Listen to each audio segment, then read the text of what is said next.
Educar não é sobre ceder, mas conectar. E a ciência? Será que pode ser uma grande aliada nesse processo?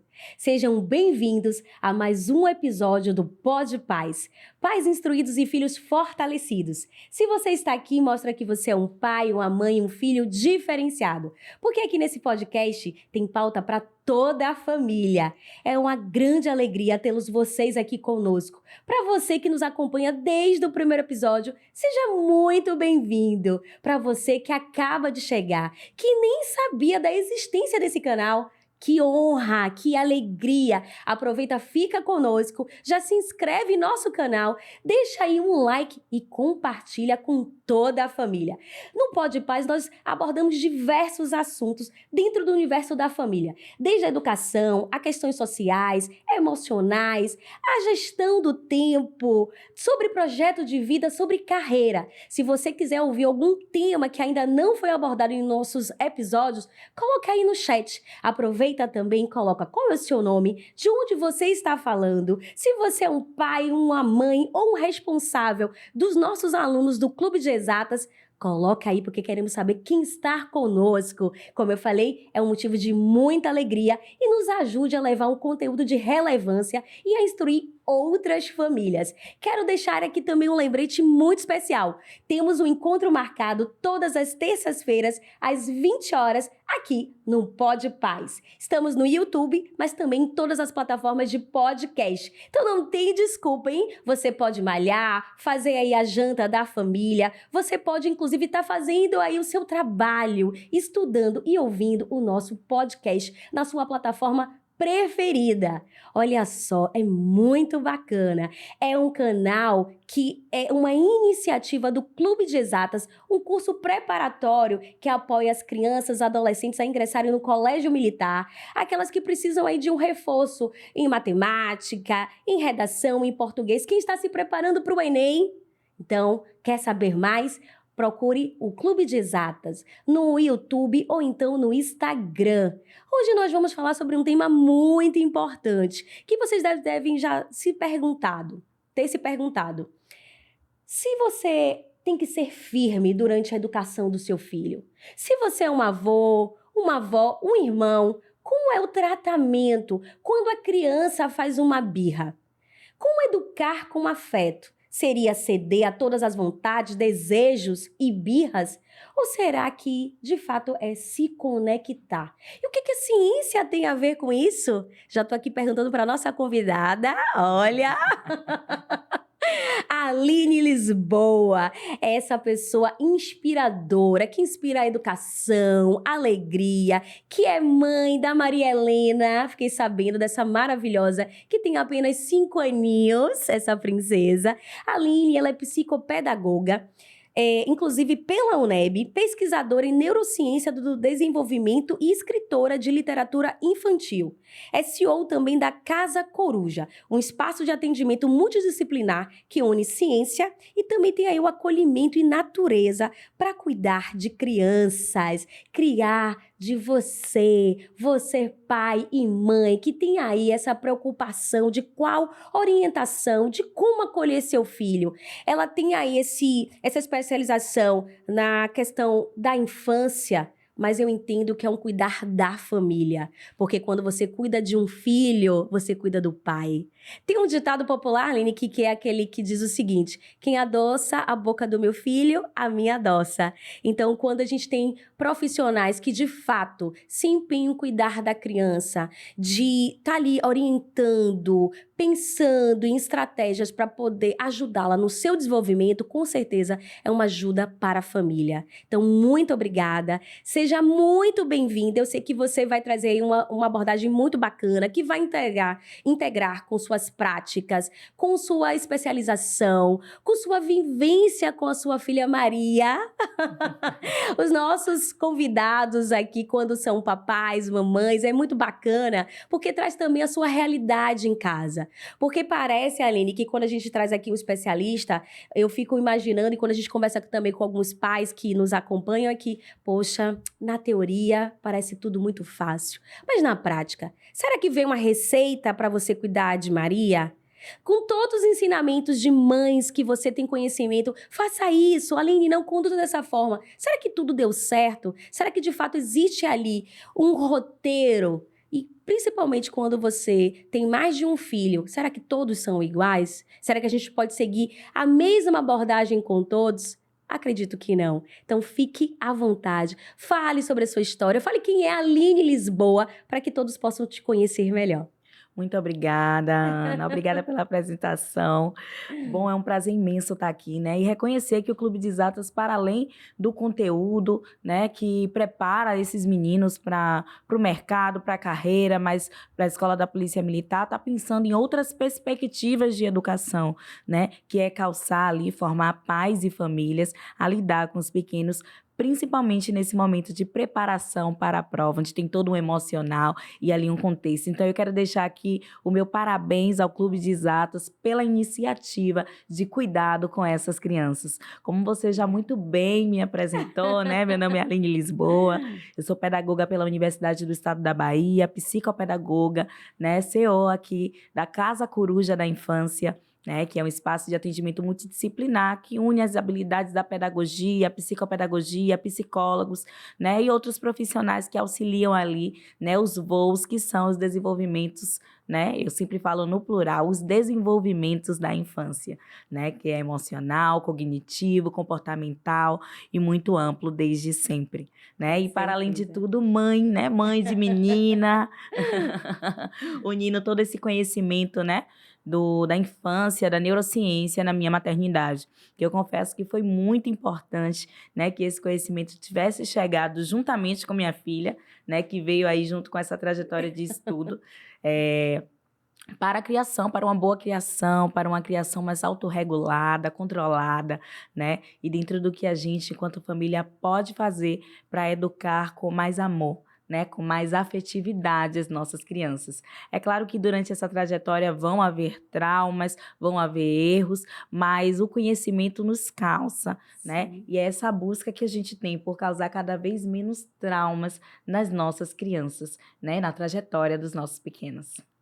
Que maravilha! Já deu para sentir que esse episódio ele vai ser sucesso, ou melhor, já é um sucesso. E é uma alegria, Aline, tê-la aqui conosco. Eu tenho certeza que a gente vai conseguir fazer outros episódios dentro da sua agenda aí tão cheia de compromissos, mas com certeza, durante a nossa conversa, entendendo a sua especialização, a sua competência e a sua vivência, eu tenho certeza que a gente vai poder dialogar sobre outros temas e se aprofundar também. Foi algo que eu até comentei nos bastidores, falar inclusive sobre essa temática que a gente está tratando hoje. Nossa, não se esgota nenhum episódio. A gente passaria aqui horas discutindo, conversando, ouvindo algumas perguntas e ainda assim não seria o suficiente. Então, se você quiser se conectar com a Aline, fica atento a esse episódio, já coloca também a sua dúvida a respeito do tema, compartilha também alguma experiência que você tenha vivido com o seu filho e na sua vida, porque a gente vai ter o prazer de ler e estar aqui compartilhando e também dialogando a respeito, discutindo a respeito dessa opinião e dessa pergunta. Mas além de você falou muito bem aí sobre a questão do afeto, sobre as diversas formas de se desenvolver uma criança, educar com afeto vai além do carinho? Como é que você define essa prática na vida real? E aí foi muito bacana quando você falou assim, Ana, a Maria, ela veio com toda essa teoria, com essa prática, com esse momento de eu realmente estar me especializando nessa área da neurociência. Então, de fato, até nesse olhar de mãe, além de especialista, como que você definiria o afeto ligado à educação? Na prática, na vida real, e quando a gente, inclusive, traz aí a luz da ciência. Eu costumo dizer que o afeto, ele é científico, né? Ele é ciência. Quando a gente estuda ali a cabecinha da criança desde o primeiro momento e como que ela se desenvolve e o que é necessário para que uma criança aprenda dentro desse contexto, tem um afeto. Quando a criança ela entra na sala da clínica da gente pela primeira vez, né? Isso eu não estou falando só por mim, todos os profissionais da Casa Coruja são orientados e direcionados a formar vínculo com a criança antes de iniciar qualquer terapia. Então, o vínculo, ele é o afeto que vai além do carinho. O carinho é a troca do afeto, né? É o afeto personificado, né? É onde a gente alisa, onde a gente acaricia, onde a gente beija, abraça, né? Esse é o carinho. E o afeto é a construção desse vínculo, né? Que é tão importante para desenvolver a aprendizagem. Eu sempre converso com os meus alunos, né, maiores, eu ainda ensino também, sou apaixonada pela pedagogia, né? E aí eu digo Uma assim a paixão. eles, é uma paixão. E aí eu digo assim a eles, que cor é essa?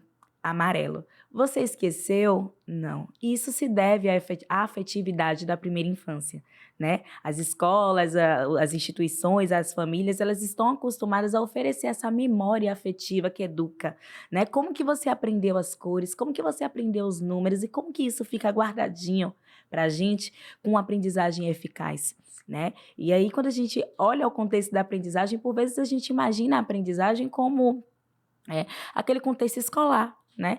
E a gente precisa aprender para tudo. É interessante que a gente pense nisso. Os direcionamentos são aprendizagem, as relações de pais e filhos são aprendizagens. E para aprender, a gente precisa formar vínculo. Se eu chegar hoje aqui e direcionar a sua vida, Ana, dizer assim, ó, isso aqui, Ana, você pode fazer, isso você não pode. Você não teria motivo algum para me ouvir e seguir o que eu estou falando, porque eu sou uma pessoa estranha. E muitos vínculos de pais e Sim. filhos têm se construídos dessa forma. Eu não tenho por que acreditar no que aquela pessoa está me falando se eu não tenho vínculo, afetividade, intimidade, proximidade, admiração, né, por aquela pessoa. Então, eu sempre digo que o afeto, ele é científico. Ele faz parte aí de várias etapas do processo de aprendizagem, do processo de desenvolvimento da criança, mas, sobretudo, ele é crucial para as relações de pais e filhos e educar, né? E eu precisei entender isso com a minha filha, porque o afeto, ele é cauteloso, né? Ele é diferente do nosso coração de mãe de amor. Nosso coração de mãe quer entregar tudo. Com A gente certeza. precisa ter cuidado. A gente olha ali para a criança linda, parecida com a gente, né? Isso me pega muito quando eu me vejo na minha filha, quando eu olho pro narizinho, pro sorriso, pro jeitinho e eu me vejo, né? E aí a gente está nesse lugar do amor que quer entregar muito, entregar tudo. Então, quando a gente está nesse lugar do afeto, o afeto ele é cauteloso. O afeto, ele cuida com cautela, ele olha, isso aqui eu posso oferecer, mas aqui eu preciso limitar. Aqui eu preciso direcionar, aqui eu preciso educar, né? E não é limitar por limitar porque eu quero, mas limitar porque eu preciso, limitar porque não pode de fato, né? Vai se frustrar, vai entrar ali por um outro caminho que é a chateação e que a gente vai precisar da autorregulação nossa e da criança para vencer, mas é a cautela do afeto do criar, né? Que é totalmente diferente ali do nosso amor, do nosso carinho. Então, assim, o afeto, ele é totalmente científico. Eu acho que, né, está por se estudar a ciência do afeto. Que bacana. E aí me faz pensar, o amor seria o exagero sem limites? Sem dúvidas, o amor é exagerado, né? Já cantava a Cazuza. O amor ele é exagerado, o amor é a intensidade, a entrega, né? De tudo que a gente tem. E eu acho bacana que ele exista, importante, inclusive, que essa paixão, esse fogo, né? Ele esteja presente em tudo na nossa vida. Eu sou apaixonada, eu amo o que faço. Isso, para mim, é muito importante. O amor pelo outro, essa entrega pelo outro é muito importante. Mas a afetividade, ela vem ali, né? Como a personificação do amor, já que o carinho personifica o afeto, né? Que a gente tem essas etapas com mais cautela, né? Perfeito. Pensando no outro com a empatia do criar, né? Poxa, isso aqui eu posso dar, eu posso oferecer, mas não é assim, né? Não Perfeito. deve ser dessa forma, a gente precisa limitar. Traz o equilíbrio, Aline, entendendo que eu tenho aquele amor, que eu tenho também que cuidar do outro e de diversas formas eu posso demonstrar esse afeto. Então seria esse equilíbrio. Por exemplo, o dizer não também é você educar com afeto? Sem dúvidas, né? E aí, em diálogos com famílias, eu sempre digo que o dizer não, ele não precisa ser desnecessário. A gente tem uma linha tênue aí entre impor limites à criança, Sim, né, e limitá-la com autoritarismo, que é o que por muitas vezes acontece. Nós, adultos, né, que estamos direcionando crianças, nós não temos a necessidade de estar dizendo não quando não precisamos. O não, ele surge ali, né, como a possibilidade de ensinar, né, e ele está na trajetória da gente durante todo o nosso caminho, né? Trilhando caminhos, a gente percebe que existem vários nãos para serem transformados, né? E é isso que eu sempre trago na minha orientação parental, no meu contato com famílias, com pais. A importância desse não é a transformação de trajetória, é ensinar a criança esse poder transformador. Bom, eu não posso aqui, eu posso outras coisas, mas por vezes eu ouço a narrativa eu estava no shopping com meu filho, ele me pediu um carrinho. Eu podia dar, mas eu não dei para ele entender que ele não pode ter tudo. Durante a nossa trajetória, a gente vai entender que a gente não pode ter tudo. A gente vai receber vários nãos no meio do caminho. E aos 26 anos, eu já tenho a certeza, assim, plena de que todos os nãos no meio do caminho que eu recebi foram muito importantes para eu entender o que é transformar trajetórias, não só a minha, mas as trajetórias que eu tenho transformado no caminho da psicopedagogia. Mas eu não preciso propor o não repetitivamente como algo, como um alicerce de educação, porque ali eu começo como a uma agredir. lição, Como uma lição, eu não falo nem lição, porque eu não entendo lição lição como como algo algo ruim. negativo, mas assim como um trajeto punitivo mesmo do Talvez seria a educar. correção. Exato, exato. Esse não, ele não precisa ser repetitivo, porque ali a criança ela absorve, poxa, meus pais só dizem não.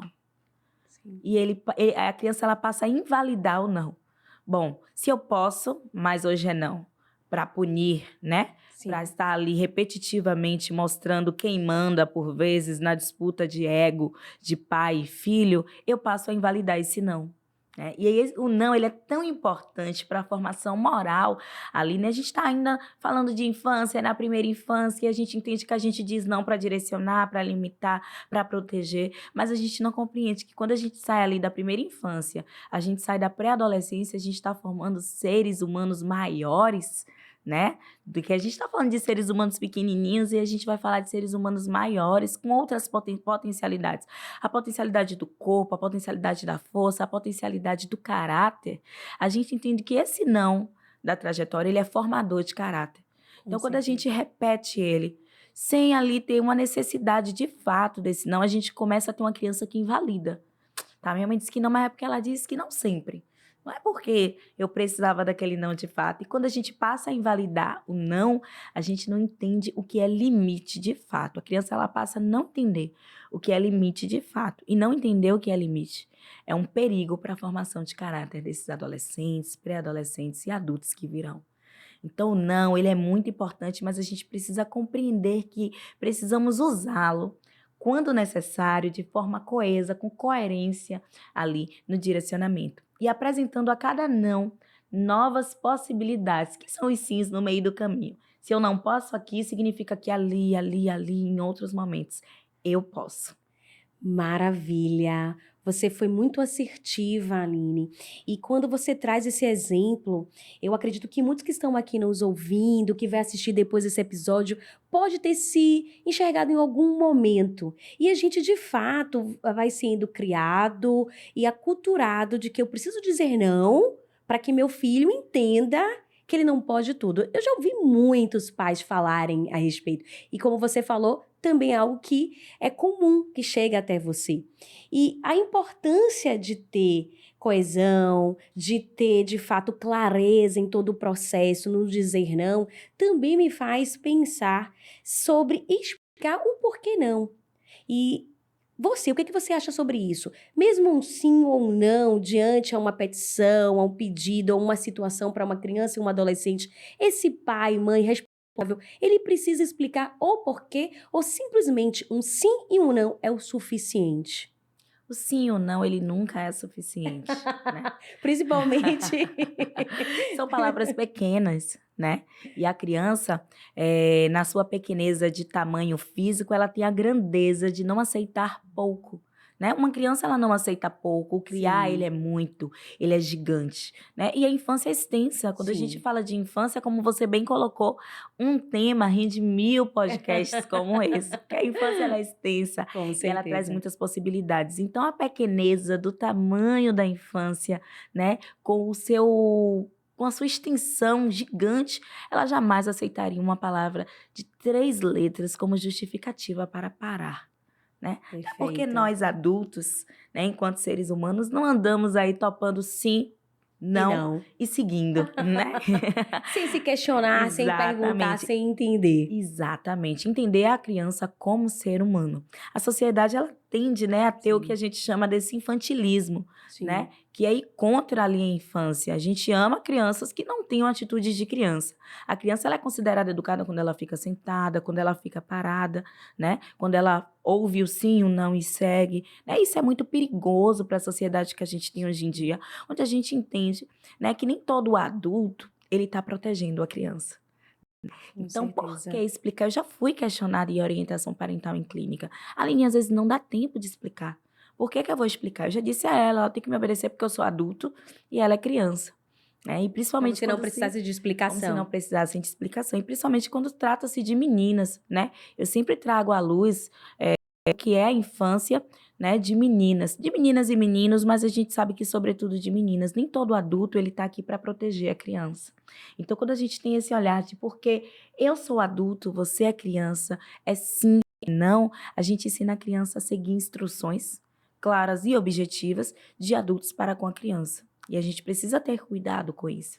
Por que Sim, explicar? Porque a explicação protege, né? A explicação protege. Olha, aqui você não pode, por isso, isso e isso. Porque quando chega lá em algum momento que você provavelmente não esteja e venha um adulto e não seja o adulto protetor propondo que sim, que faça, que não conte, vai se questionar o porquê. sim. Por que não contar? Já que na minha casa, quando meu pai diz sim, não, tudo é direcionado, é explicado. Entende? A gente sabe que por vezes é rápido e não dá tempo. E aí eu ensino as famílias a treinar a mente. Muito Então, bom. não, tô correndo. Não porque, vamos descendo que eu te explico. E aí, nesse caminho, a gente vai conversando. Isso é uma coisa que eu faço muito com minha filha. Mamãe, eu posso levar brinquedo pra escola hoje? Não. Porque vamos descendo que eu te explico que a condução tá chegando e a gente precisa correr. No elevador a gente vai conversando, olha filho, hoje não é dia de levar brinquedo. Porque o brincar, ele é muito importante, mas ele tira a concentração, não só sua, mas de outras crianças que estão em sala de aula. Então, nesse dia aqui, que é uma quarta-feira, que é uma terça-feira, é muito importante que você vá à escola sem levar brinquedos, que você brinque com o que a professora oferecer, com aquele direcionamento. Olha só como eu consegui explicar ali rapidinho, no caminho. Sabe, por vezes parece, Ana, aquela disputa de ego mesmo. Sim. Sim, porque eu sou adulto, não porque eu sou adulto e você é criança. E a gente tende a fazer isso enquanto pai, né? E eu sempre trago no lugar de acolhimento e não de julgamento. Enquanto pais, a gente tende a entender que colocando essa criança no mundo, né? Que criando ou cuidando dessa criança, estamos num lugar de posição de hierarquia muito grande, Sim. né? Porque eu cuido, porque eu proporciono, porque eu arco, porque eu pago, porque eu ofereço, né? Eu sou o líder. Porque eu lidero, né? Entendendo sobre liderança um pouco mais, agora como empresária, né? A gente entende que liderar é englobar, é por vezes explicar, direcionar, né? E isso é Ouvir. ouvir e acolher, né? Sim. Por vezes entender como um bom líder, como boa líder, eu tô sempre escutando, né? O que as meninas ali que atendem lá na clínica, né? Eu falo meninas porque é muito feminina. A Casa Coruja, ela é muito feminina, é formada por muitas profissionais mulheres, né? E eu sempre estou ouvindo o que elas trazem, né? No sentido de acolher, de melhoria e nessa relação de dizer, olha, aqui não, porque aqui não dialoga, mas aqui sim, porque eu acho que pode melhorar. E eu acho que é essa relação que eu acabo desenvolvendo em casa também com a minha filha, né? E que eu acho muito rica dos pais desenvolverem a escuta acolhedora. Aqui não, não pode por isso, isso e isso. Olha, isso aqui hoje a gente não pode direcionar dessa forma e tem um motivo. Hoje a gente pode. Por que não flexibilizar às Com vezes, né? certeza. E a gente pode por tal e tal motivo. E, inclusive, o hoje a gente pode, mas tal dia não vai poder.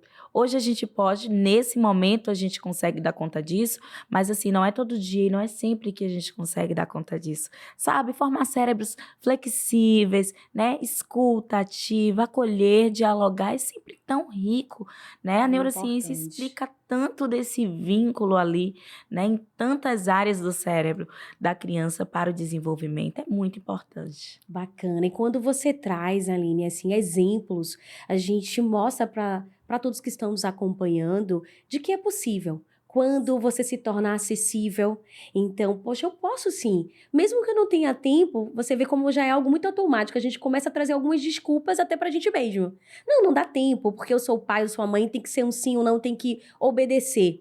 Entendendo e estereotipando essa criança de que a educação só tá ligada a ela ficar calada, dizer sim. Sim, pai, sim, mãe, sim, senhor, ficar ali sentadinha. E é muito além disso. E, sobretudo, poxa, no caminho para a escola, descendo as escadas, pegando um elevador, eu posso explicar.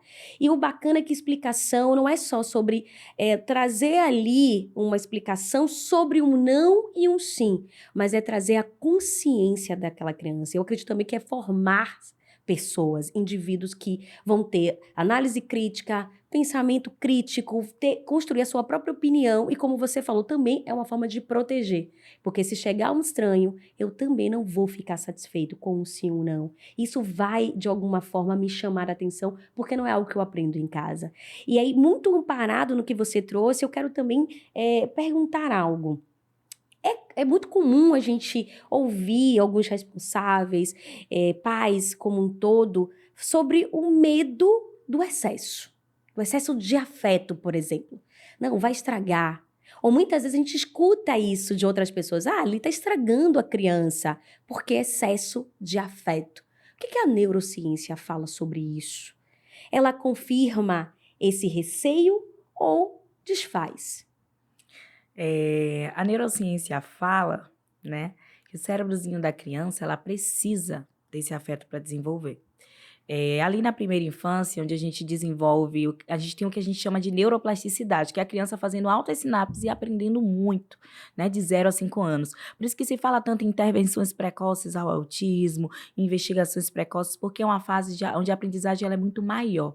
A gente vai ter neuroplasticidade pelo resto da vida aí, né, onde a gente está sempre aprendendo coisas novas e novos comportamentos, mas na primeira infância é muito maior. Então, quando a gente é afetivo, primeiramente a gente já está ensinando a criança esse comportamento de empatia, esse comportamento afetuoso, né? Que agora eu toco ali na ferida, que é a vaidade da família, né? Quem Sim. não gosta de ouvir o quanto que seu filho é afetuoso, eu fico tão orgulhosa.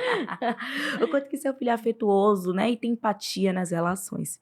E a gente passa a falar do sistema límbico, né? Sim. Que é ali a parte onde a criança ela desenvolve as questões ali emocionais de autorregulação. E aí, quando a gente ensina com afeto, a gente está ensinando o que é autorregulação à criança. Vamos falar um pouquinho de birra, né? A gente tem ali a criança pequena, ela quer aquilo, a gente fala que não. A criança se jogou no chão, birrou, gritou, tá o shopping todo olhando, a mãe com vergonha, que não deveria ter, O né? que fazer? Nesse processo. E o que fazer e como entender. É ali que a gente entende que o cérebro da criança, ele é um cérebro imaturo, né? Que não sabe lidar com aquela frustração. E ali ele desregula, né? E nós adultos, né? Entendemos que esse é o cérebro maduro, o cérebro do adulto, que geralmente deveria ser, né? Porque a gente sabe que por vezes não é e que a gente também, pai e mãe, está aprendendo. Eu sempre trago para esse local, né? Do acolhimento. Mas a gente entende que é o cérebro maduro. Então, quando a gente ensina a criança com autorregulação, com afetividade, né? Ensinar afetuoso. A gente está ensinando a criança como reagir, a gente está ensinando a criança como direcionar, a gente está ensinando a criança a replicar esse comportamento. Então, é replicando esse comportamento que ela vai demonstrar ali, né? A autorregulação que a família ensinou. Bom, meu filho tá gritando, tá berrando, e ali às vezes a gente entra no jogo do erro de gritar também, de direcionar também com grito. Quando a gente direciona de forma afetuosa, a gente está ensinando autorregulação. Então, o que é que a neurociência explica, né, sobre essa afetividade do ensinar, do direcionar, do criar? Que ela é muito importante. É a ciência do afeto, é nada mais do que a ciência do afeto. esse excesso de afetuosidade, ele vai ali desvirtuar a criança, né? Fazer com que a criança ela seja uma criança que não saiba se frustrar, que eu acho que é o maior medo dos pais, né? E eu digo que não. Certeza. Como eu falei no início e volto a repetir, né? O afeto, ele é cauteloso. O que vai desvirtuar, o que vai formar uma criança mal educada, que não sabe, né, se frustrar com desvios de caráter, vai ser o excesso de permissividade. Não vai ser o excesso de afeto.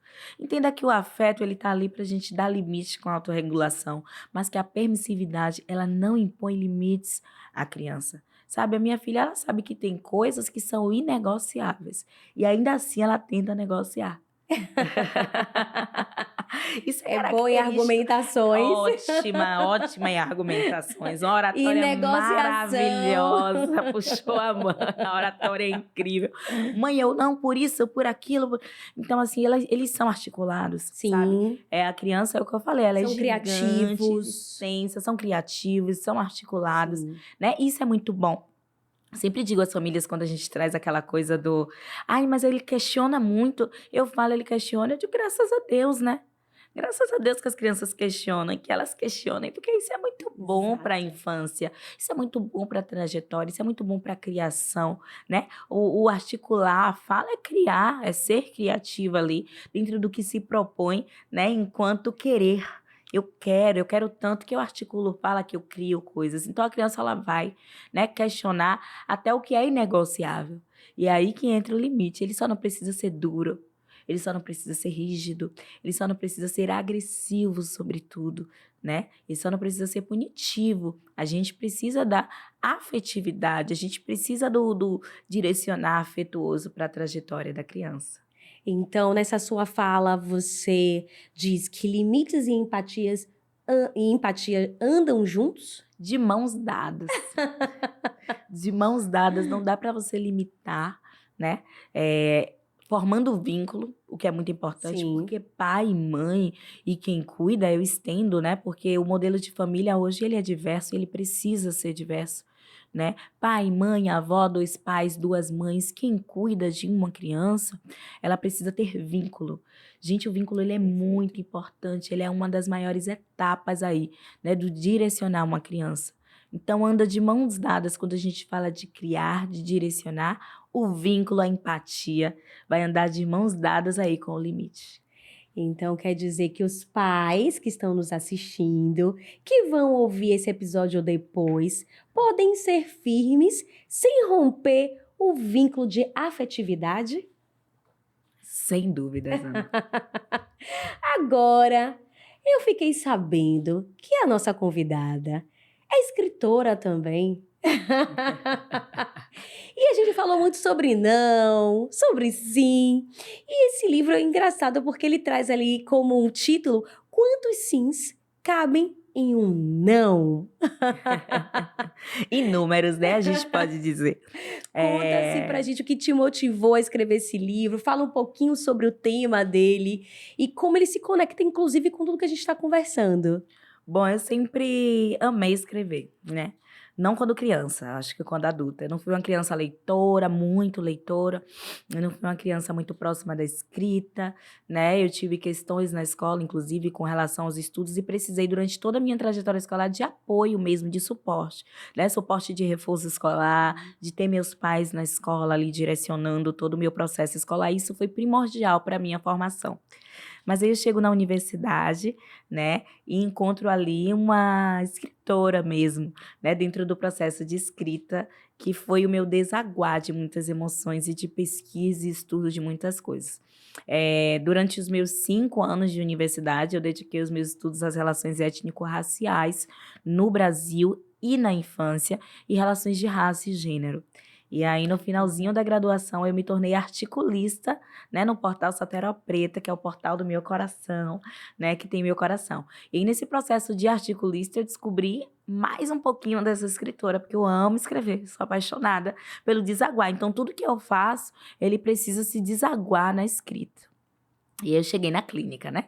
A especialização na psicopedagogia, que une ali a saúde e a educação, a gente chega Sim. na área clínica, né, para atender. Aí, quando eu entro na sala da clínica com a família, o que é que eu ouço? Parece que essa frase é, assim, repetitiva. É um amorzinho, mas quando ouve o não, o mundo acaba. Nossa! Quando ouve não, a criança muda, né? E é fruto desse cérebro que está aprendendo a lidar, né, com as frustrações. Para além disso, hoje a gente atende as neurodivergências, né? E Sim. eu amo, inclusive, trabalhar, né, com os transtornos de neurodesenvolvimento, pelos quais eu sou apaixonada e me aprofundo em estudo, né? Sobretudo TDAH e TEA, o transtorno do espectro autista. E aí, esses dois transtornos traz consigo o que a gente chama da rigidez cognitiva, que é o cérebro rígido, que tem que seguir padrões de comportamentos, mas não só isso, né? Tem questões ali ao ouvir não, né? Cria-se expectativa do que aconteça, cria-se expectativa dos acontecimentos, e ali, quando se ouve o não, a gente tem a desregulação desse cérebrozinho que precisa de suporte aí para desenvolver, E de né? todo o acolhimento. De todo o acolhimento. Eu tenho o costume de falar das crianças no diminutivo, né? O cérebrozinho, né? Os pequenos, mas entendendo a grandeza do que é a infância, como eu já bem coloquei. E ali, né, a gente precisa trabalhar sempre de forma acessível, lúdica, né, o dialógico. O diálogo com a criança, ele é diferente do diálogo com o adulto. Quando eu trago a criança para a clínica, eu trago para o chão, eu trago para o tatame, eu trago para a literatura, eu trago para o brincar e ouvir ao mesmo tempo, né? Por vezes, para acessar sentimentos, eu precisei brincar, e brincando a gente ia conversando e entendendo o que É estava acontecendo fascinante. com aquele coraçãozinho, com os sentimentos, com a emoção. E é realmente fascinante a clínica, né? E aí, em diversos momentos, eu trouxe ali para o ambiente da clínica a literatura infantil, né? E a literatura foi o alicerce para dialogar sobre o não. Mas eu nunca tinha achado uma literatura tão assertiva nesse poder transformador do não. Porque sempre que eu trazia para o lado da frustração, da autorregulação, do entender o não. Mas eu nunca vi uma literatura que trouxesse para o lado da transformação. Olha, a mamãe não vai deixar você assistir TV, porque TV é prejudicial à saúde da criança. Ela ainda tem até um vídeo falando sobre isso. Faz mal para os olhos, faz mal para a mente, você fica parado por muito tempo. Então, você não pode assistir durante todo o tempo. Mas aí a criança me pergunta, tá, mas o que fazer se eu quero assistir TV?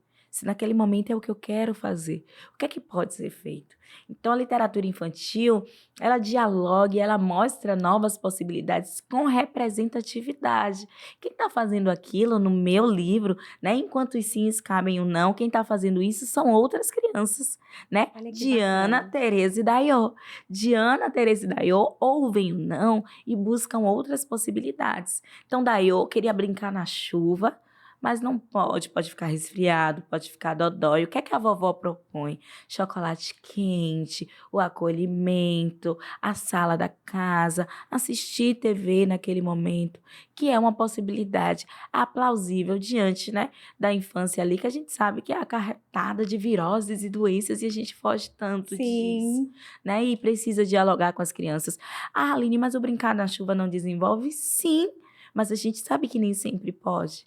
Né? As crianças brincarem descalças na lama, na chuva, é a infância, inclusive, que eu proponho. Mas não é sempre, não dá para ser sempre, porque a gente sabe que tem ali a saúde, né? Que por vezes está frágil, que Sim. por vezes falta alguma vitamina, porque a alimentação na infância, ela termina sendo limitada pela seletividade que a infância tem. Então, a gente precisa calçar essas crianças com a liberdade da infância, mas também trazendo para a realidade da infância Sim. que a gente E as tem. consequências, até mesmo do que tudo isso pode gerar. Você falou sobre memórias afetivas ligadas à chuva, a você brincar na chuva, mas também é falar de saúde, mas também de segurança, entendendo a geração de hoje, todo o contexto também do local. Então, é trazer também essa consciência, mas o mais bacana, Aline, é que você traz também outras propostas. Você não vai brincar na chuva, mas olha quanta coisa bacana você pode fazer. E que Exatamente. pode ser prazeroso. E que pode ser prazeroso, né?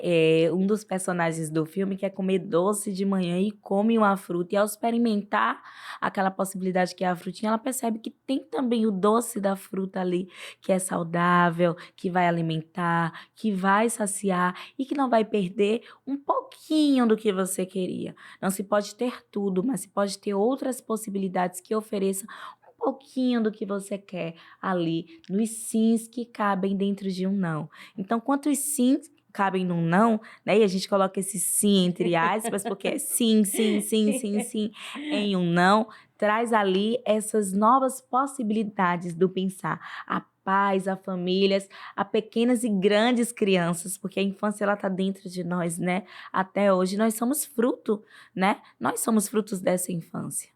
Que bacana. Eu já estou ansiosa, inclusive, para ler esse livro. Inclusive porque tem uma personagem Ana. Não sei por que eu me identifiquei, mas o que que assim, na verdade, assim, a mensagem desse livro traz, inclusive, para as famílias como um todo ali. Traz para a família como um todo, Ana, a afetividade ao dizer não. O não, ele é científico, como a gente já trouxe, né? Sim. Existem muitas camadas aí nesse não, nessa frustração. E aí, a afetuosidade de trazer o não com literatura, pensar, né? Nesse não através de literatura infantil. É afetuoso, é sensível, traz diálogo e ali já dispersa a frustração, né? A gente tende a dispersar a frustração, então a gente sentar, a gente ler, a gente formar vínculo e a gente ensinar, olha, aqui não pode, mas tá tudo bem, não tô punindo, eu tô direcionando, né, para o melhor. Perfeito. Você falou também sobre a questão de telas, sobre o uso excessivo, sobre a utilização também de telas por crianças, dependendo ali da idade, né, na primeira infância. O que que Sim. você acha a respeito? Como mentor também, pelo que eu entendi, a Maria ela ainda não tem esse tipo de contato com tela, você prefere de fato buscar outras alternativas, utilizar inclusive da literatura, do brincar para dialogar com ela, trazer aprendizagem, do que a questão da tela. Em nenhum momento ela teve contato. O que é que você, inclusive, pode falar aqui para quem está nos assistindo a respeito, a sua opinião a respeito do uso de telas, numa É, época tão tecnológica? numa época tão tecnológica. Eu sou totalmente a favor da tecnologia, né? Eu acho que quando eu falo isso, enquanto psicopedagoga, a pessoa que está ali na infância, na educação, até mesmo assusta. Eu sou totalmente a favor das tecnologias. As tecnologias, ela vem, né, para que elas tenham auxílio quando se trata de infância, tenham direcionamento quando se trata de infância, mas eu acredito que de forma regulada a gente dá conta sim, né? A gente dá conta porque ela auxilia, né? E eu dialogo muito sobre isso com os meus alunos e pacientes. Ela auxilia, ela traz informação, só que ela é um mundo, né? O mundo aqui fora está dentro das telas. Então precisa sim, né, desse apoio e direcionamento dos pais, sobretudo a quantidade de horas que o seu filho pode ficar exposto à tela. Sempre que eu vou avaliar uma criança, né, e eu tenho a praxe de avaliar quase todos os pacientes que chegam na Casa Coruja, né, passam pelo meu processo de avaliação. Eu sempre peço aos pais que suspendam tela em alguns casos, ou que vá diminuindo gradativamente durante o processo de avaliação. As telas, elas deixam o cognitivo da criança parado. A criança ela entende que ela está naquele mundo automático, que é o mundo das telas, de apertar um botão de controle e tudo acontecer, né? De apertar o botão da tela e tudo acontecer. De ter diversas informações com muita facilidade ao mesmo tempo, que é estar ali no celular assistindo os shorts e tá passando uma informação, passei o dedo, outra informação, passei o dedo, mais uma. Sendo que no mundo real as informações elas são buscadas pelo conhecimento, pela leitura, pela pesquisa, né? Então não é tão fácil assim. Então, as telas, elas são muito prejudiciais se usadas de forma imprudentes, né, para a cabecinha da criança. Ela causa desatenção. E aí eu venho para uma pergunta que as pessoas me fazem muito. Aline, as telas, elas causam TDAH, que é o transtorno de déficit de atenção e hiperatividade? Não, elas não causam nenhum transtorno de neurodesenvolvimento. Mas, Aline, as telas, elas deixam crianças desatenciosas? Sim. Elas deixam crianças desatenciosas e, em alguns casos de TDAH, elas ainda agravam ali, né, o transtorno. Então, a gente precisa ter muito cuidado. Sobre minha filha, ela usa a tela? Sim. Ela tem acesso à tecnologia? Sim. De forma limitada. Ela ainda não tem celular, como uma boa criança de 5 anos, né? De infância raiz ali. Como é importante, eu fico feliz quando eu escuto, porque Sim. de fato é muito importante. É. Criam memórias, E que, de fato, esse uso excessivo, muitas vezes, acaba trazendo aí algumas limitações e impossibilitando, inclusive, da criança ser criança. Exatamente, né? Eu tô ali muito presa na infância, que é a infância que eu tive, que foi no período que não se tinham tantas telas assim. Eu acho que no máximo que tinha na minha época eram as TVs a cabos, né? Sim. Que a gente assistia ali alguns desenhos, tinha acesso, né, a algumas coisas, mas nada muito além disso.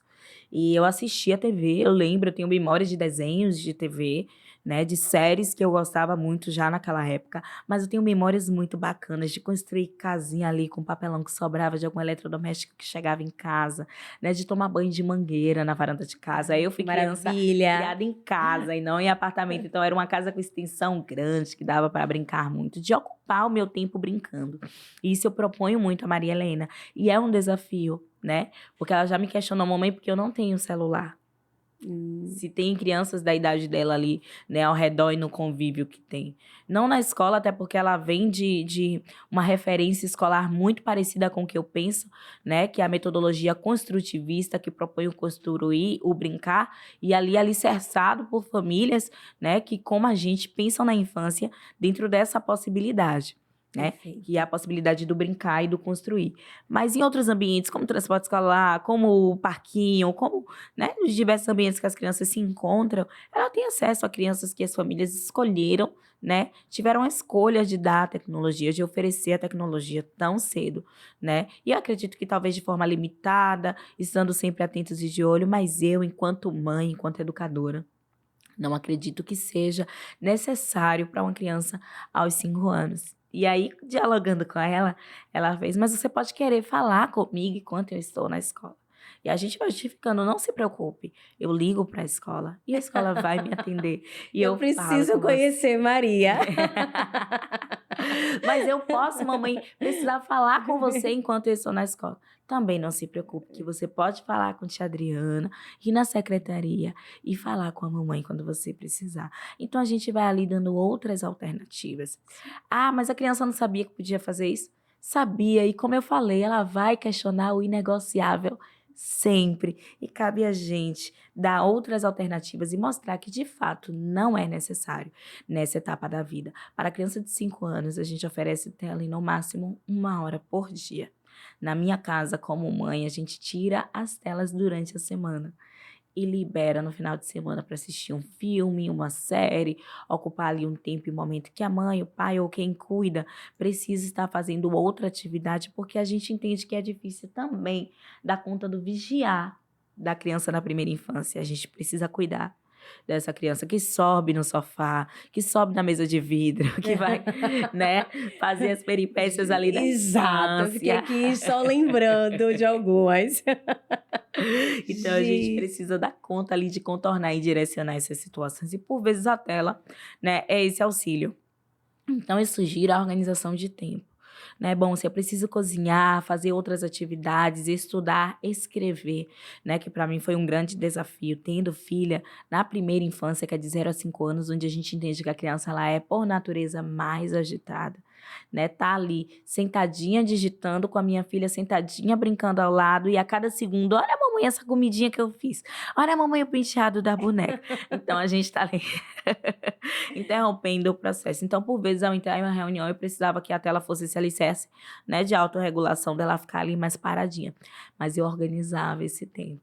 Bom, eu tenho essa reunião aqui de 8 às 8h30, já é 30 minutos de tela, tô ligada ali no período. É muita função, e eu digo que é função conseguir regular a tela da criança, porque ela é esse alicerce para pais, por vezes, né, o apoio de ter a criança ali autorregulada, paradinha, enquanto eu realizo outras funções, mas não é impossível.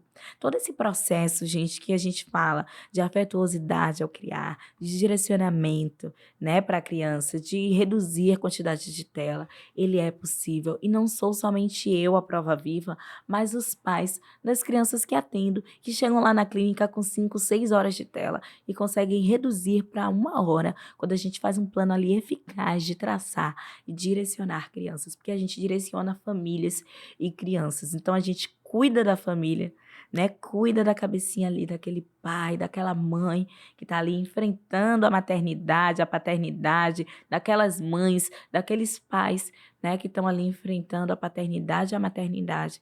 A gente cuida ensinando como fazer. A gente pega aquela rotina, pô, Aline, a minha rotina é essa aqui. Eu estou em home office, eu tenho que trabalhar, eu tenho que dar conta de tantas reuniões por dia e eu preciso do meu filho quieto. Tá bom, que horário ele vai à escola? Tal a tal horário. Mas de tal a tal horário eu tenho reuniões. O que é que eu posso fazer? A gente atende essa criança toda semana, então a gente sabe como interar. Tem criança que é apaixonada pela pintura. Eu digo, olha, compre tintas, propõe um ambiente onde essa criança possa pintar ali, possa fazer outras coisas enquanto você trabalha e reduz a tela. E dá super certo. Então, assim, não é um conto de fadas, né, da criação perfeita, não é a romantização da relação de pais e filhos, mas é somente o que é melhor para a cabecinha e para o desenvolvimento da criança, orientando e direcionando e entendendo a demanda, né? Eu costumo chamar de demanda o que os pais têm, que são a demanda dos pais. Maravilha. Você falou muito sobre a Casa Coruja. Fala um pouquinho para a gente dessa iniciativa. Quem está aqui nos acompanhando, que deseja esse contato, entender, inclusive, se eu preciso de um suporte, de um acolhimento, de especialistas para estar apoiando aí esse desenvolvimento do meu filho, da família. E o mais bacana, Aline, quando você fala sobre o contexto familiar, porque a gente muitas vezes entende que a questão não é nem com uma criança, mas com os pais. Então não adianta a gente fazer um trabalho com uma criança, com uma adolescente, se a gente não trata, não cuida, não acolhe. Não diria tratar, se a gente cuida, não acolhe e orienta a família a mudar de hábitos. É uma mudança mental, de paradigmas. São tantas coisas que envolvem esse processo, traumas. Então, é muito bacana quando a gente conhece projetos que cuidam da família, que vai reverberar nos filhos, com certeza. Trazendo aí uma geração muito mais consciente, com autorregulação, como você trouxe. Tendo esse equilíbrio com as suas emoções. Isso é muito bacana. Sabendo se posicionar dos seus direitos e deveres. Então, eu acredito que é sim uma temática, é uma instituição que é importante, de conhecimento público mesmo, que a gente precisa estar aqui falando com as pessoas. Fale um pouquinho sobre essa instituição, como as pessoas podem se conectar com ela. Se quiser deixar também contato, a gente pode também aí, a equipe colocando depois aí no chat, para quem quiser se conectar. Se tiver Instagram, você também pode deixar, fique à vontade. Ah, muitíssimo obrigada, Ana. Então, a Casa Coruja, eu costumo dizer que é a minha segunda filha, né? Os sonhos que a gente nutre, né? Nós nutrimos sonhos e eu sempre digo assim, pessoalmente, né? Eu sou uma pessoa que acredito muito nas coisas, a gente nasceu para realizá-los, né?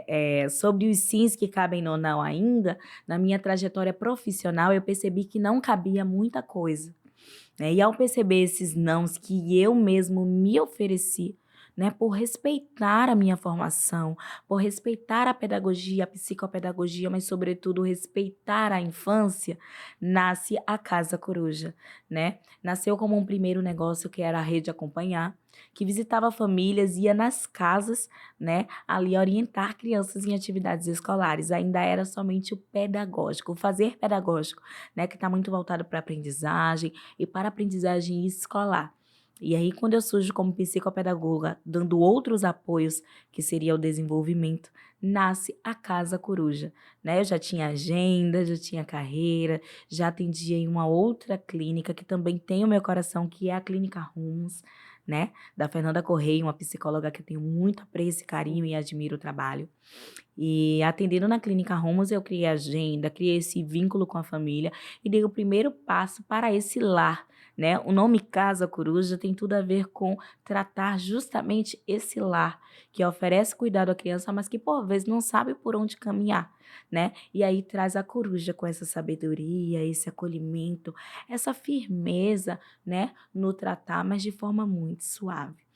A Casa Coruja é um espaço de atendimento multidisciplinar, né? Onde a gente lida ali com a família em orientação parental, direcionando o passo, né? Cada passo a dar. Eu sempre digo que nunca é um passo, mas é o passo a passo do que fazer, né? Nessa trajetória que é a infância e o desenvolvimento. E para isso a gente conhece a criança, né? A gente está ali com aquela criança sempre, conhecendo a criança, lado a lado com a criança no desenvolvimento, é ali que a gente começa a dialogar com a família, para saber como lidar com aquela criança, como lidar com aquele jeitinho, com aquele gênio, com aquele DNA que é o seu e você mesmo não sabe lidar, né? E a gente tem também outros profissionais que atendem, né? A fonoaudiologia, a psicologia, né? A psicomotricidade que está ali norteando. Então, é uma gama, é um ecossistema ali, né? Para o desenvolvimento infantil que soluciona a demanda familiar, que não dá conta. Não dá conta porque desenvolvimento é ciência, né? E ali a família está dentro de outras habilidades, que é o direcionar, que é o criar, que às vezes precisa de ajuda, mas o desenvolvimento infantil dentro das ciências, né, que estão ali englobadas nesse ecossistema de soluções ali que traz para a criança desenvolvimento, precisa de um lugar, precisa dessa casa que acolha, né, que acolha a neurodivergência, que acolha a neurodiversidade das cabecinhas, né, porque cada criança vai ter uma especificidade e não tem para onde a gente correr. E quando eu falo dessas especificidades, eu não falo propriamente de neurodivergência, mas eu falo de necessidades daquela criança que precisam ser atendidas e que precisam ser desenvolvidas, independente de um diagnóstico ou não. Então, a Casa Coruja está aqui para prestar esse apoio à família, né, para prestar esse direcionamento, né, e propor desenvolvimento. Eu sou apaixonada pelo desenvolvimento. É tão lindo ver voar, né? É tão lindo chegar na clínica de um jeito e a gente ali clinicando cada dia, propondo ver chegar em 3 meses de outro, em Cada 6 falando, evolução. cada passinho, cada evolução, sabe? Se emocionar, chorar, sorrir junto com a família, acolher, né? E eu sempre digo que eu não atendo apenas crianças, eu atendo famílias, né? O meu lugar no mundo não foi para atender apenas a criança, porque uma criança desestabilizada desestabiliza todo um lar. Então a gente propõe, né, o atendimento à família, o diálogo com a família e o desenvolvimento não só da criança, mas da família, porque pais precisam de terapia, né? E a gente precisa falar sobre isso, o quanto que isso é sério, né? Com Quem cuida certeza. de quem está cuidando? A gente tem que parar para pensar assim, eu estou ali me dedicando, cuidando, trabalhando para arcar, né? Trabalhando para criar, né? Me dedicando a tantas coisas no inteirismo de ser mãe, pai, avó, né? Quem cuida de mim? Quem vai cuidar da minha cabecinha ali que está demandando afeto o tempo todo, carinho o tempo Que tem todo? desafios, que tem medos. Muitos medos. Eu acho que medo é a palavra quando o assunto é criar, né? A gente pune por vezes, a gente coloca, né, em situações desassertivas. E na maioria das vezes, quando eu converso com a família, eu percebo que é por conta do medo. Não, porque eu tenho medo que cresça e dê na minha cara. Até essa frase, né? O excesso, né, do punir é o medo da família. Então, tranquilizar, cuidar, acolher, né, é o nosso papel. O nome vem aí com casa no início de tudo, porque é esse lá que acolhe famílias e crianças ao desenvolvimento, Com sabedoria. com sabedoria. E como encontrar a Casa Coruja? Tem algum canal Sim, para que todos sim. possam aí, que tenham interesse, se conectar? Claro, a Casa Coruja da Infância tem esse arroba aí no canal que é o Instagram, né? O arroba Casa Coruja da Infância. E lá, para além de achar, né, as nossas fotos, vídeos, falas também potentes, a gente vai ter também o link de acesso aos agendamentos, né? Tanto no Instagram da Casa Coruja, tanto no meu Instagram, que é o Eu Sou Aline Lisboa, onde também é totalmente voltado para a maternidade, a criação de filhos, a orientação parental, onde você vai achar link de acesso à lista de espera dos atendimentos, que em 2025, graças a Deus, a gente está com lista de Uau! espera, né? Como nos últimos 2 anos, mas também o contato direto com a Casa Coruja para atendimentos por lá. O bacana, Aline, quando você estava conversando aqui, falando sobre esse espaço que é tão importante para as famílias, é a junção e a união, na verdade, a união de tantos profissionais. Porque muita gente acha que ali um psicólogo, um psicopedagogo, um terapeuta, determinadas especialidades seriam o suficiente. O quanto é importante esse olhar, esse acolhimento, esse trabalho em conjunto com outros profissionais para entender essa família, essa criança e buscar, de fato, pelas melhores medidas, ações, estratégias, melhor acolher essa família para que todos possam evoluir juntos. Então, parabéns por essa iniciativa. A todos os profissionais da Casa Coruja, fica aí um abraço, um agradecimento por esse papel tão importante que vocês exercem para a sociedade, para as famílias. E o mais bacana que eu conversei com você durante a nossa ligação, antes de estarmos aqui, foi essa conexão da sua história, da sua especialização com o propósito do Pod Paz. E você trouxe duas coisas muito interessantes, porque eu sempre comento aqui nos nossos episódios, sobre acolher quem cuida. Porque muitas vezes estar nesse papel, você pode falar com muita propriedade sobre isso, porque você também é mãe, de que existe uma responsabilidade que a própria sociedade impõe, que os familiares, amigos, estão sempre trazendo conselhos, e muitas vezes conselhos que vai na contramão do que você acredita, do que são seus valores e princípios, e você se pergunta o que fazer, o medo, principalmente de errar. Então, existe uma responsabilidade. Eu acredito também que muitas das atitudes desses responsáveis estão ligadas ao medo e também à questão da responsabilidade. Eu preciso cuidar porque eu sou responsável.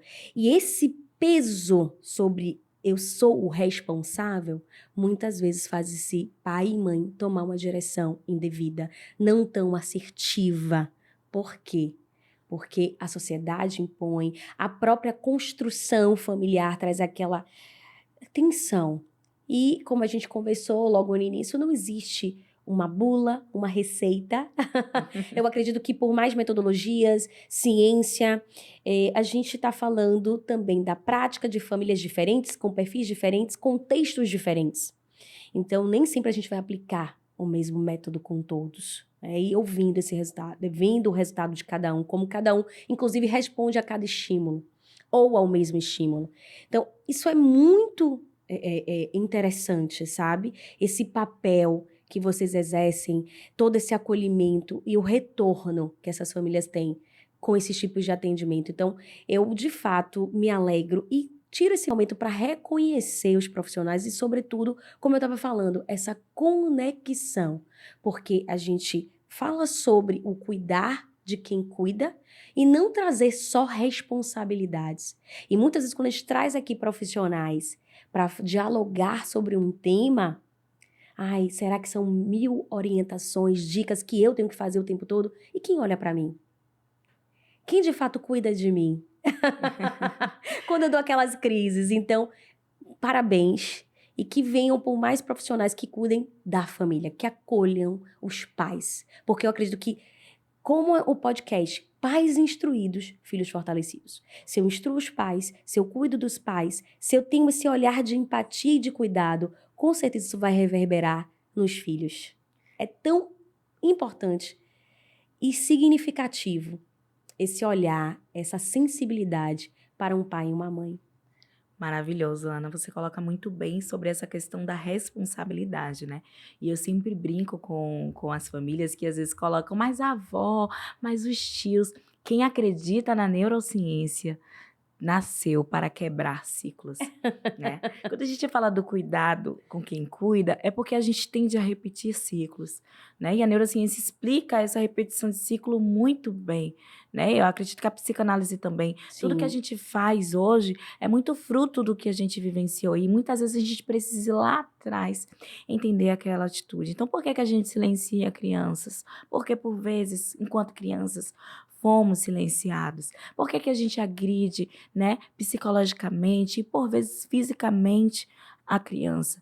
Porque em todos os momentos da nossa trajetória, quando a gente vai buscar, fomos psicologicamente agredidos, silenciados, por vezes fisicamente agredidos. Então, quebrar ciclos, acreditar na neurociência é quebrar esse ciclo. E por que quebrar ciclo?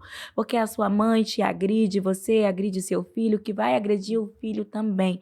Então, quando a gente interrompe e diz, epa, aqui não, porque aqui a gente acredita no desenvolvimento infantil.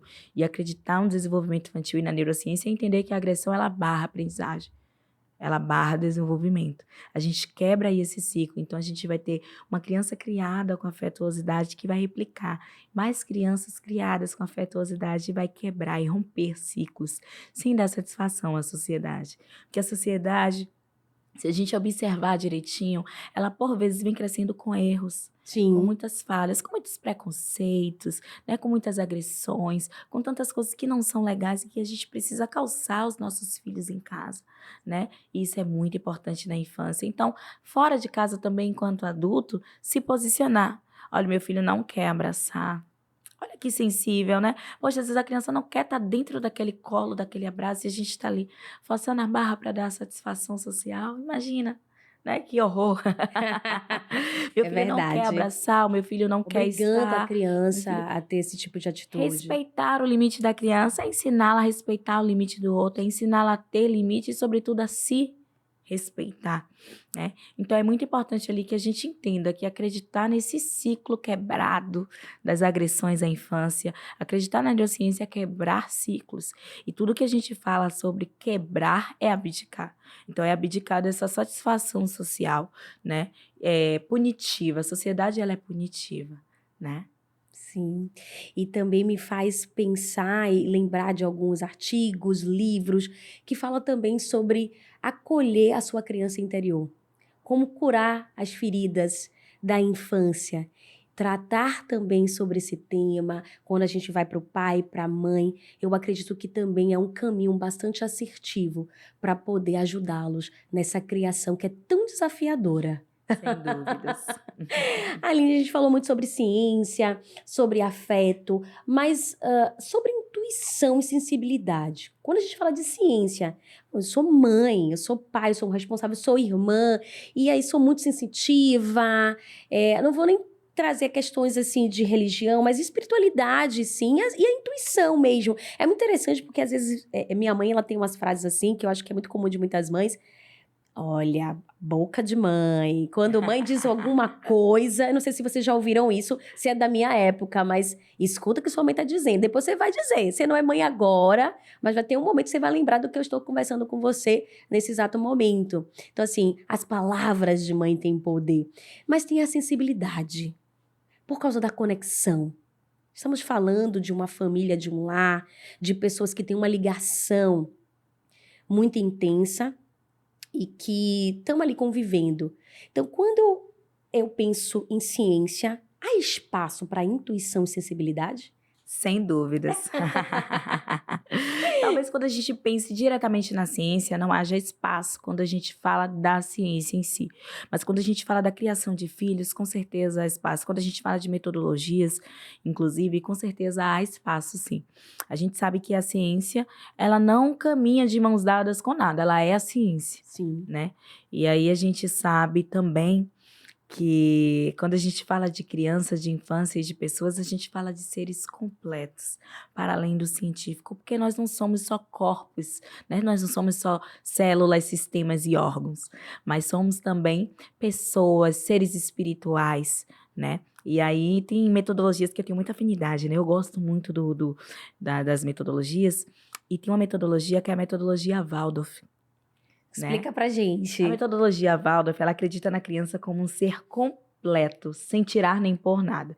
Então, acredita na ciência, acredita no desenvolvimento, acredita no cérebro da criança, mas ela não deixa também de acreditar na criança enquanto um ser espiritual.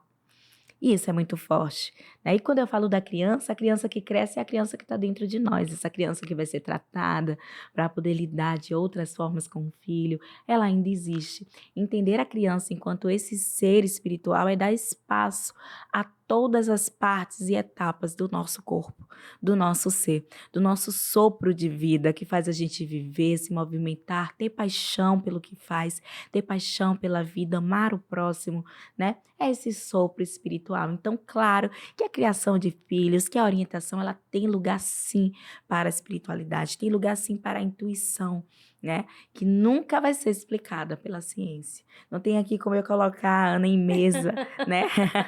Algo científico que explique essa espiritualidade, essa conexão, esse cordão umbilical invisível que se rompe carnalmente e é dar lugar, dar espaço à criança, mas que existe, né, Sim. dentro de nós que faz a gente sentir, que como os antigos contam, e eu também senti na pele, é que faz o peito da mãe vazar quando a criança tá com fome. Imagine, né, eu sentia É, vazar, jorrar leite quando a criança queria mamar.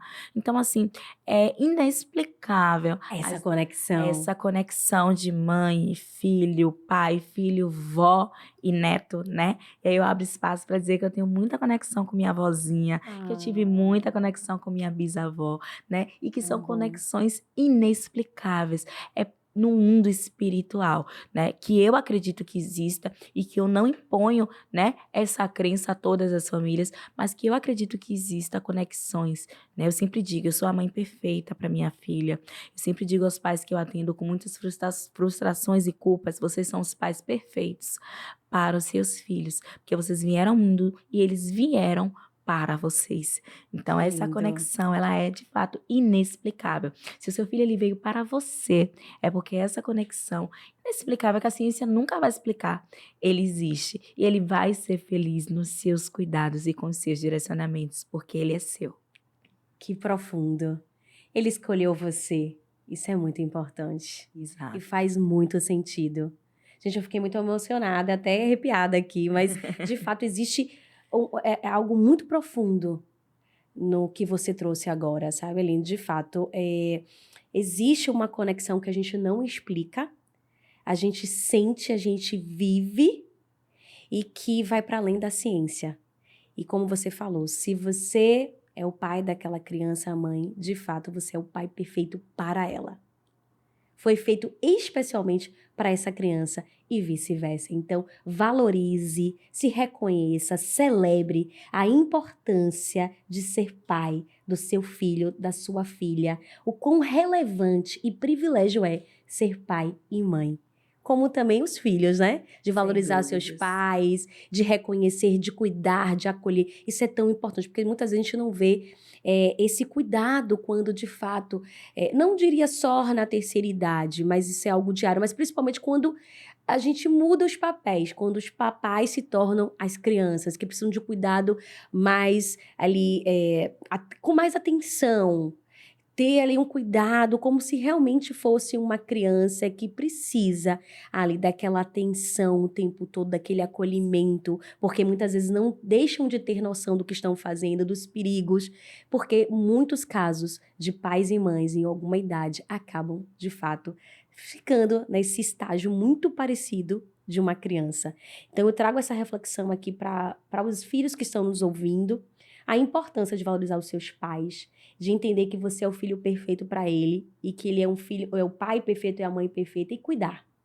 É cuidar, não é olhar para o vizinho, para o pai do colega, mas é entender que a sua família é de fato esse lar que você precisava e que juntos, como um time, podem sim buscar esse melhor momento, pontos, situações e melhorias. E Aline, eu quero fazer aqui algo que eu nunca fiz com nenhum dos nossos convidados, mas a gente falou muito sobre ciência, sobre afeto. Sim. E aí eu quero fazer aqui mito ou ciência, tipo respostas curtas e diretas. Sim. Uma frase. Vou dificultar aqui. Eita, É, vamos lá. mas que eu acho que você vai tirar de letra. Tem alguns temas, algumas perguntas que eu vou fazer para ti, que na verdade, temas não, perguntas que você até já respondeu. Mas até para quem tá chegando agora, que podcast é esse? Que episódio? Qual é o tema? Educação com afeto e ciência. Pode ser os dois? Dá para ser os dois? Então, fica atento nesse momento. Um bate-bola aqui com uma frase. Vou deixar uma frase. Afeto demais estraga? Mito. Afeto anda de mãos dadas com o criar e formar vínculo. Dar colo sempre torna a criança mimada? Mito também. O colo pode prejudicar o desenvolvimento infantil, ali na coordenação motora ampla, se for excessivo, mas o colo é o símbolo ali do acolhimento e do lar que a família proporciona à criança. Frustração é traumática? De jeito nenhum, mito total. Frustração é necessária para a formação da criança, para a formação de caráter. Birra é só manipulação? De forma alguma, mito total. Essa eu vou parar tudo para dizer que birra é apenas o cérebro imaturo da criança tentando lidar com certas situações. E para fechar, Aline, falar não, mas com firmeza, quebra o vínculo? De forma alguma, a firmeza ela é muito importante para a criação. A agressão não. A gente só não pode confundir a firmeza com a agressão. Aline, eu sabia que ia ser maravilhoso. Amei, muito obrigada. Mas para a gente deixar aqui esse gostinho de quero mais dos nossos convidados, na verdade, o nosso público, né? As pessoas que estão nos ouvindo, que assistem o podcast desde o primeiro episódio, outros que estão chegando agora, inclusive aí os seguidores de Aline, os pais, a família que são acolhidas aí pela Casa Coruja, que com certeza deve estar assistindo esse podcast aqui para poder ouvir um pouco mais você falando, trazendo orientações. Dá dicas. Dicas de livros. Eu sei que você trouxe já o seu livro, que é uma super dica. Se você não pegou, olha só, a Aline também é escritora e ela lançou um livro. Quantos sims Quantos sim cabem em um não?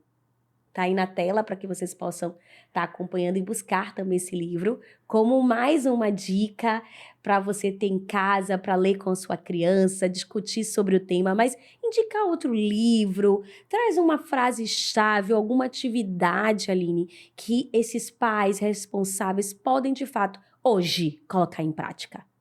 Bom, eu sou apaixonada por literatura, né? E sou até suspeita a falar. Mas tem livros que eu gosto muito. Na verdade, tem autores que eu gosto muito, e eu não vou nem falar de um livro para a gente não se limitar, né?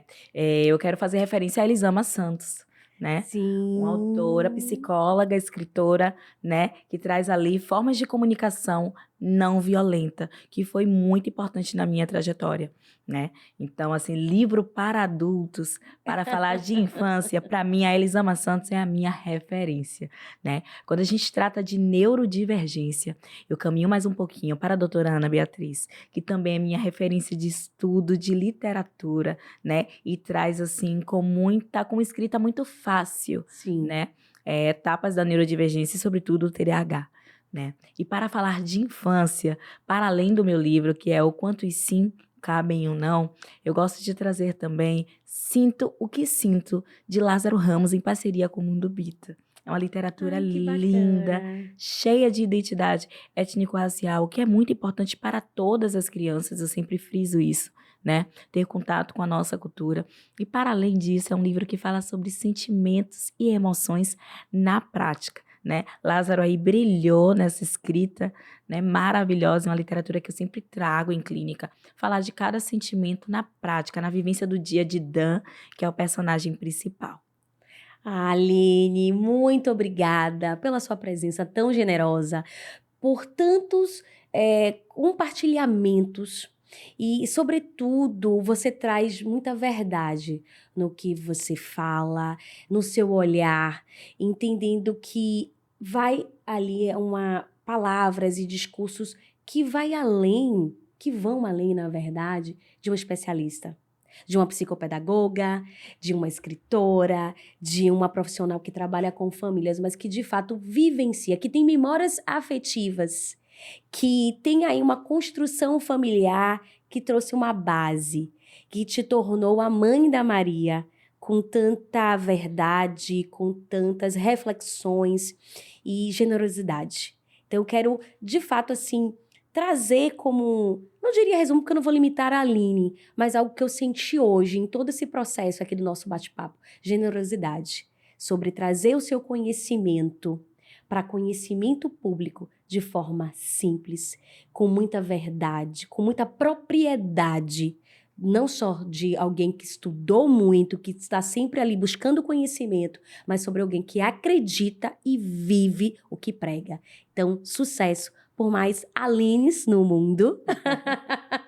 Desejo sucesso para todos os profissionais que caminham com você, todas as famílias que têm a oportunidade de estar ao seu lado, de ser acolhidas por você. E, sobretudo, parabéns para Maria pela mãe maravilhosa que ela tem. Então, obrigada por essa partilha, por essas reflexões tão importantes, que eu tenho certeza que quem assistiu até aqui o episódio tá muito feliz, tem muitas coisas aqui para contribuir nos comentários. Deixa o que você achou desse episódio, o que fez sentido, aonde você se encaixou, se enxergou, qual foi a memória afetiva que trouxe, quais foram as atitudes que você tinha com seu filho e sua filha e que depois desse episódio você não vai mais aplicar. Não vai mais realizar.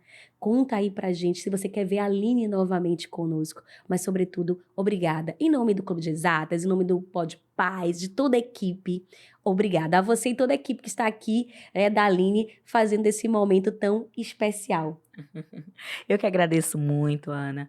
Eu sempre digo, né, que expor conhecimento, compartilhar conhecimento, sobretudo trabalhar com infância para quem tem brilho nos olhos, né? E eu, modesta parte, tenho que dizer que eu tenho esse brilho nos Com olhos certeza. para com a infância, né, para com conhecimento, para com compartilhar conhecimento, que está ali dentro da minha profissão, mas desde sempre dentro da minha vida, né? Eu também costumo dizer que eu sou fruto dos meus pais, né? Eu sou fruto de Maria Lúcia e Antônia, eu sou fruto das minhas irmãs que são mais velhas, né? Andresa e Andréia Lisboa. Eu sou fruto da minha avózinha, Dona Maria de Fátima, né? Fruto aí de uma legião de pessoas que me calçaram e formaram, né? Entendendo a importância da educação, do conhecimento, mas sobretudo do brio, né? Do que a gente aqui na Bahia chama de jogo de cintura para Sim. viver. E é esse brilho nos olhos de fazer acontecer.